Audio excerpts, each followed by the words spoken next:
The story of Prophet Yusha. Yusha, peace be upon him, was a descendant of Prophet Yusuf, peace be upon him. Yusha was a companion of Prophet Musa, peace be upon him. He joined Musa on many journeys, such as when he went to meet Al-Qaeda and the Great Exodus, where he partnered the sea by the will of Allah to save the children of Israel. Musa gave him many important duties. When Musa died, Yusha took over the role of leading the Israelites and became a prophet. They traveled for many days and finally reached the banks of River Jordan, to which they then crossed the river to where he led them into the town of Jericho.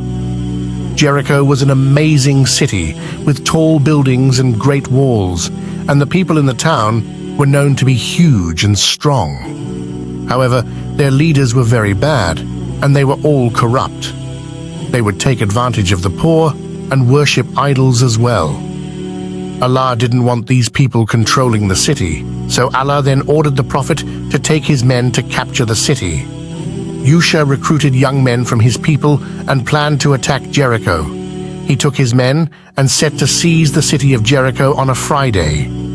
The leaders of Jericho too sent out their army to fight back. Yusha and his men fought the strong army very bravely. They fought the army throughout the morning, afternoon, and evening. Time passed, and the sun began to set. When the sun started to set, the Prophet started worrying. He knew that the next day was Saturday, the day of the Sabbath, and it was a holy day for them. His men would not fight on the Sabbath day, as it was forbidden, so he prayed to Allah, "O Allah, hold the sun back from setting." He prayed. It was a miracle. The sun didn't set for hours, and it stood and held itself up in the sky by the will of Allah.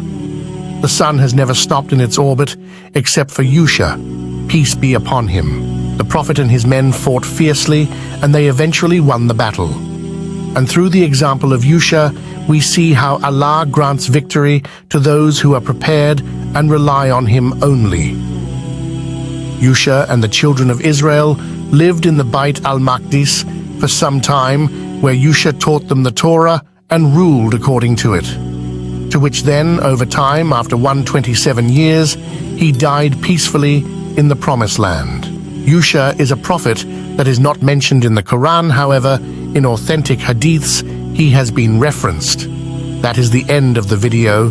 If you enjoyed, make sure to drop a like and subscribe. Take care, brothers and sisters. May Allah bless you all.